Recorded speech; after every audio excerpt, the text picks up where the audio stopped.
Despite Elden Ring having some of the most convoluted lore, all of it is interconnected. This guy rides a horse a tenth of his size for some reason, these two are the same person somehow, and they're also one big family. This stuff is crazy. So today, we'll be going over the lore of every main boss in Elden Ring and exploring their intricacies, starting with...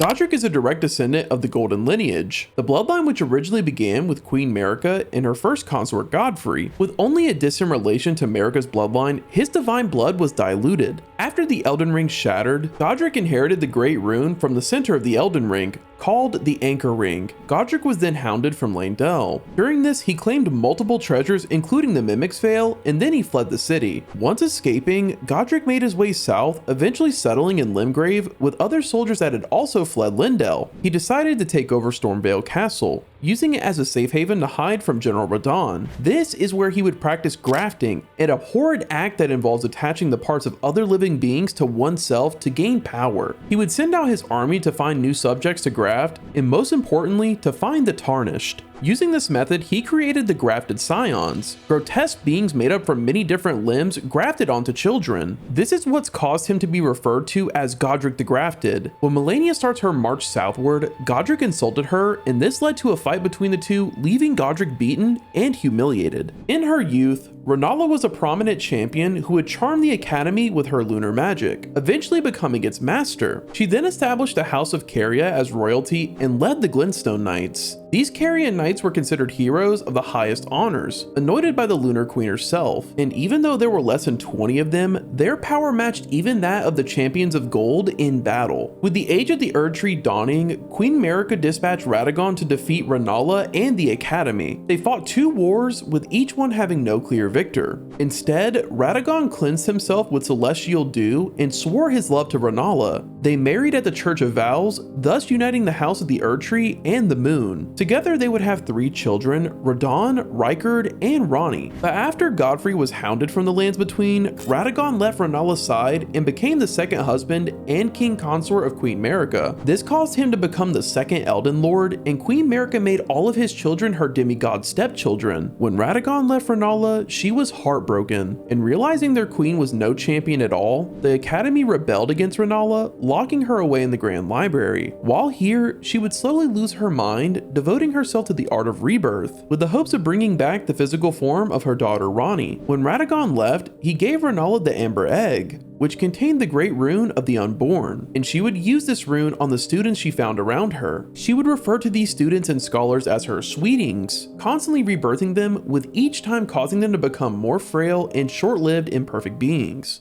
Rykard was born a son of Radagon and Queen Rennala. After becoming a demigod, Rykard was a ruthless justiciar under the Golden Order. With his group of inquisitors, they would torture those considered heretics, such as the Albinarics. During all of this, Rykard would spend his time in the volcanic Mount Gaelmer, where he would discover ancient magma hexes of the serpent-worshipping religion native to the region, which he would turn into sorceries. He would also travel to far and foreign lands, and this is where he would encounter Tanith, which would eventually become his new consort.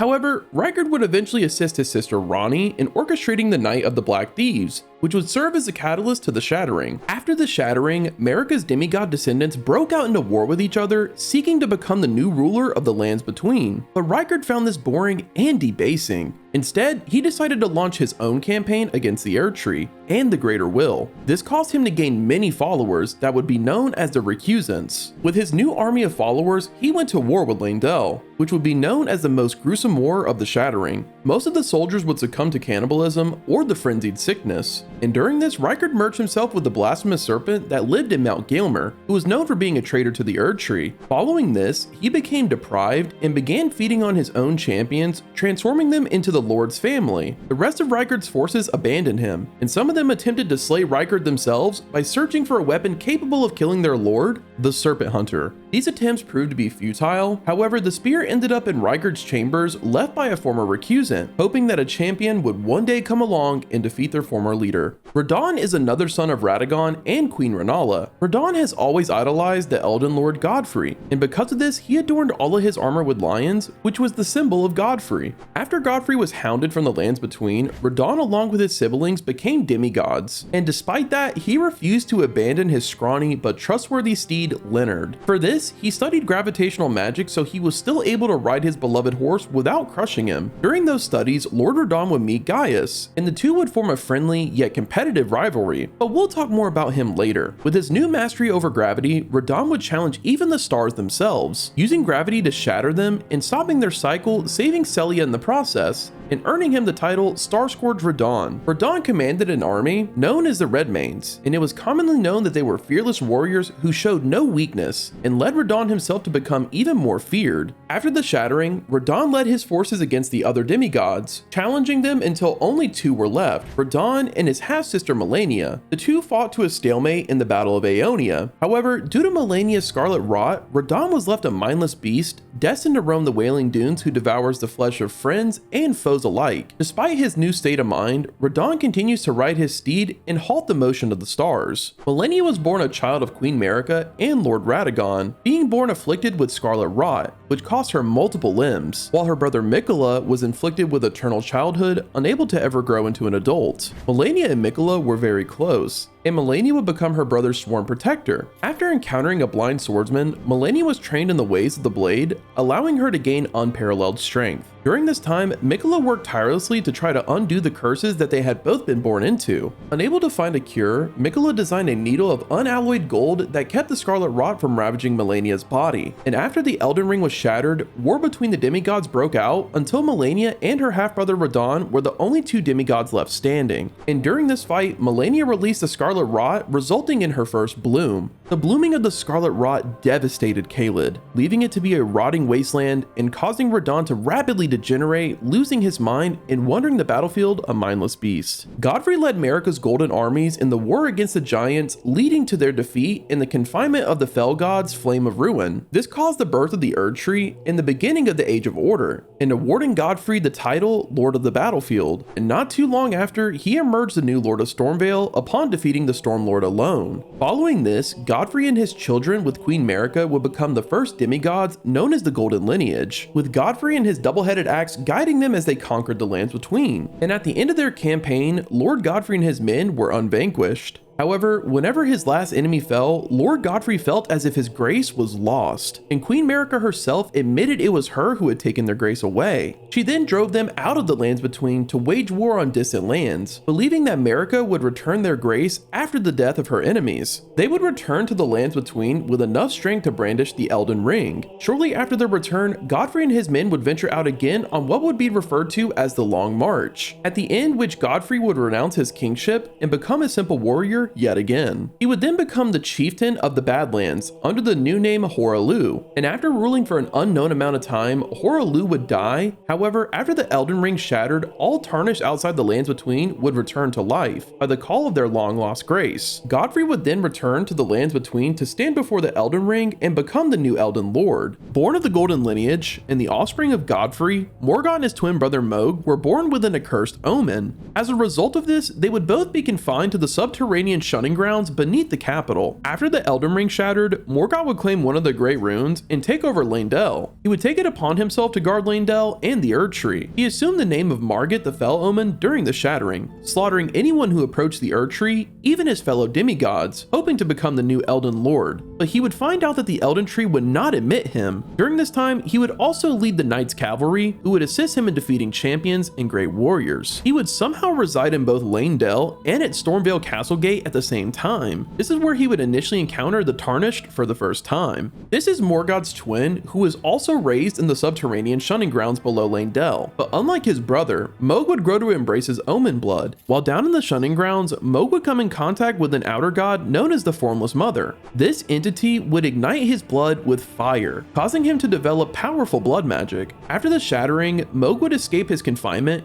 claiming one of the shards and establishing his new domain, Mohgwyn's Palace. This is where Mohg would gain the title the Lord of Blood and recruit an army of followers such as the Sanguine Nobles and the Bloody Fingers. In an attempt to bond himself to the Erdtree, Miquella would be left in a vulnerable state, and Mohg sees this opportunity to abduct him from the tree. And since Miquella was an Imperium with the capability of ascending to godhood, Mohg's plan was to raise Miquella to full godhood so he could rule at his side. Mohg would then lock both Miquella and himself within a cocoon, but no matter how much Mohg tried to provide for Miquella, he would never receive a response.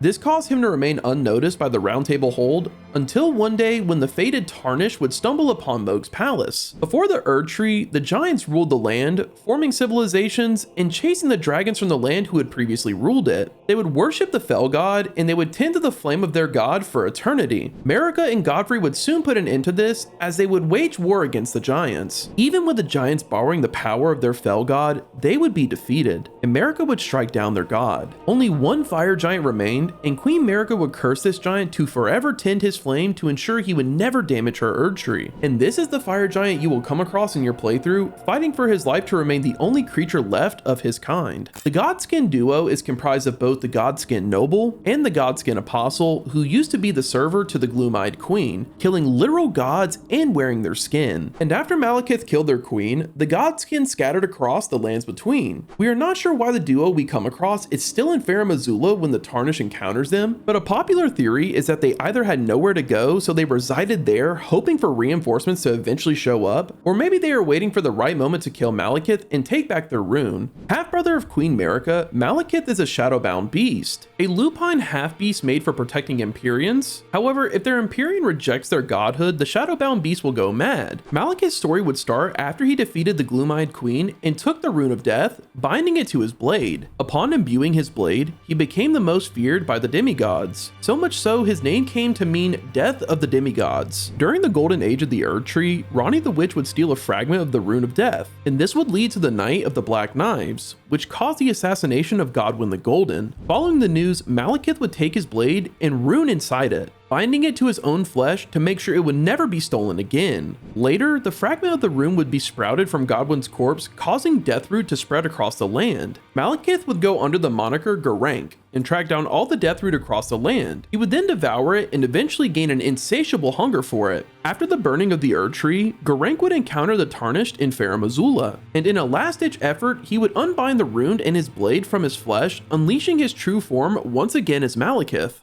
Gideon Offner is the Tarnished leader of the Round Table Hold and adoptive father of Nefeli Lu. His goal is to become Elden Lord, which he believes he can achieve by gathering knowledge on the Shard Bearers, using a network of spies. While initially wary of the Tarnished, he later cooperates once they acquire a great rune, and provides information on other Shard Bearers. In the past, Gideon took in Nefeli after she lost the guidance of grace, exploiting her youthful trust. He also worked with Preceptor Celibus and Dolores, but eventually distanced himself from Celibus. In an exchange with the Two Fingers, Gideon learned that the Erdtree and Two Fingers were broken, and he deduced that Queen Marika wanted the Tarnished to struggle endlessly. As the Tarnished prepare to burn down the thorns blocking the Erdtree, Gideon encourages them to disregard the Fingers' warning. When the Tarnished eventually burns the Erdtree and unseals the Rune of Death, Gideon confronts him in Leyndell, Ashen Capital. Formerly known as Boulderstone, Fortissax was known for its use of twin red lightning stakes, and being the brother of Lanciax. During the Age of the Erdtree, the ancient dragons warred against Leyndell. It was here that Fortissax was challenged by Godwyn the Golden. Godwyn would defeat Fortissax, however, he would befriend his fallen foe, and their bond would lead to the creation of the ancient cult of the royal capital, where Godwyn would learn how to wield golden lightning, and the dragons would gain acceptance as part of the Golden Order. On the Night of Black Knives, Godwyn was slain in soul alone, and Fortissax would fight against death with his companion, becoming corrupted by death itself in the process. Before the Age of the Erdtree dragons ruled, above them all was Placidusax, a many-headed dragon who was ruled as Elden Lord from the royal city of Farum Azula. Placidusax was eventually betrayed by one of his own, Bayle the Dread. Bayle inflicted a grievous wound on Placidusax before fleeing. After his retreat, the Dragon Communion would be created, with one of the goals to be hunting down Bayle. Once the dragon god fled, Placidusax would await his return by withdrawing from his seat at the heart of the storm beyond time, and Farum Azula became a mausoleum for Placidusax, Fortissax to wait until his god's return. Radagon was a great champion during the Lernian Wars. This is where he would meet Queen Rennala in battle twice. After both wars, Radagon would eventually repent his disputes by cleansing himself with celestial dew and swearing his love to Queen Rennala.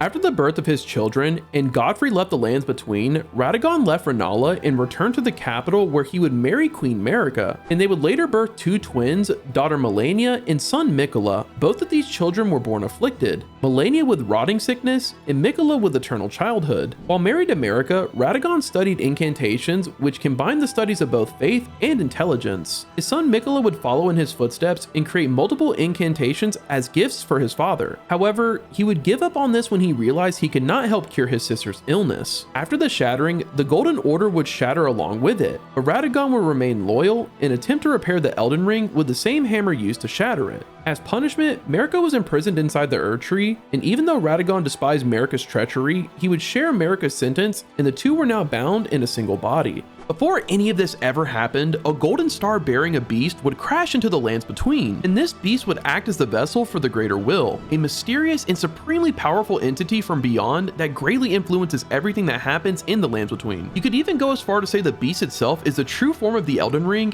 or a living incarnation of the concept of order. Then Marika became a goddess in the vessel of the Elden Ring itself, leading to the creation of the Golden Order. The Elden Ring would live inside Queen Marika's body, and that is why when Radagon is defeated, the Elden Beast appears to fight you. The divine beasts were messengers of the heavens. These sculpted keepers represented the ritual of the lion dance during the Tower Festival in Bayle.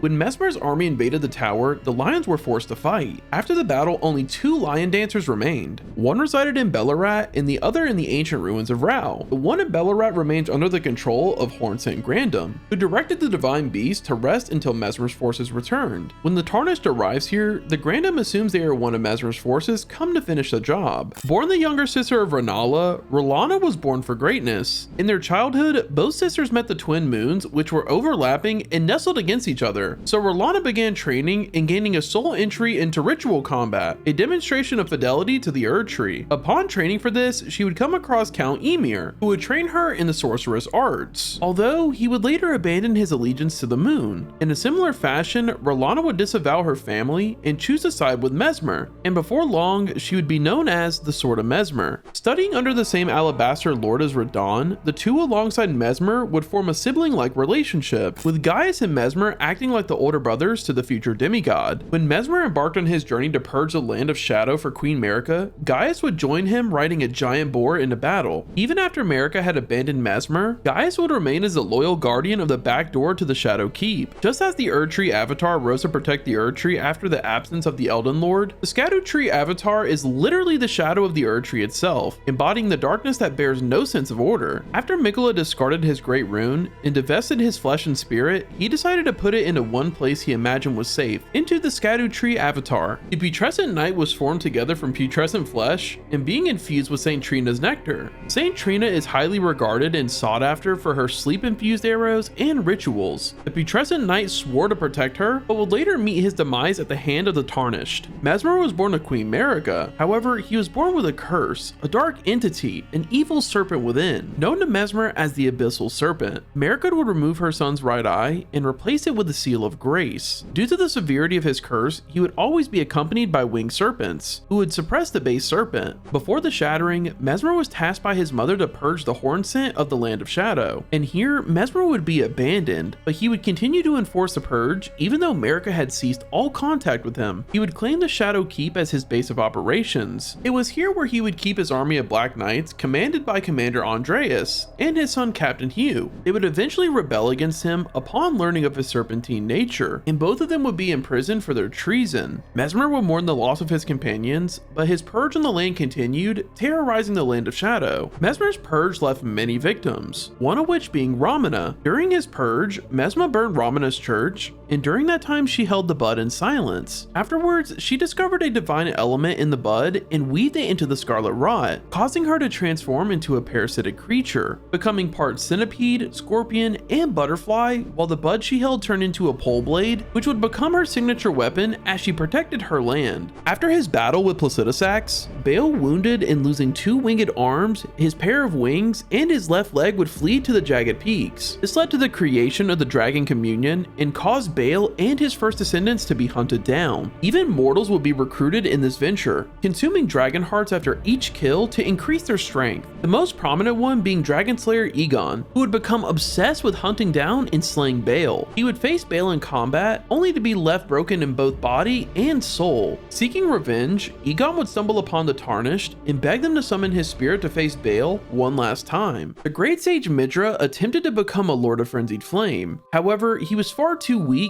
and failed. Pierced by the great sword of damnation, his power would be suppressed by the Horn Scent. Midra's land of the Abyssal Woods became forbidden by the Horn Scent, and it is said that the eyes of those who served the sage were burned by the frenzied flame itself. Midra would stay in his chambers in a state of perpetual suffering, and it was only until the Tarnished challenged him did he decide to pull the sword out of him, decapitating himself in the process, and thus causing him to become the Lord of the Frenzied Flame. Metyr was the first of all stars to fall upon the lands between. Being the daughter of the Greater Will, she had the ability to communicate with the Greater Will at all times. Metyr gave birth to the Two Fingers, which guide both the Empyreans and the Tarnished. At some point, Metyr would become damaged and would lose their ring finger, causing all communication with the Greater Will and the Two Fingers to be lost. Although Metyr was broken, the Two Fingers would continue to guide the Empyreans without any word from the Greater Will, even presiding over the birth of Marika's Erdtree. Count Ymir was a finger weaver who had discovered Metyr underneath the Cathedral of Manus, and Ymir discovered that Metyr lost her communication with the Greater Will and the Two Fingers long ago. After Ymir's son died, his grief drove him to find a way to bring him back. He eventually came to the decision to succeed Metyr as the next Mother of Fingers. The Needle Knights were an order devoted to Miquella, and Leda along with her companions were led to the Realm of Shadow by Miquella, all of which were under a powerful charm to follow him. This is where Leda would discover Miquella sought the Gate of Divinity, which had been sealed away by a tree. Hoping for help, Leda encounters the Tarnished in Mohg's palace, where she urges them to touch the withered arm, and travel to the Land of Shadow. Leda recruits the Tarnished into helping her fight Miquella. However, along the way, Miquella's great rune is shattered. With the powerful charm being broken, all of Leda's companions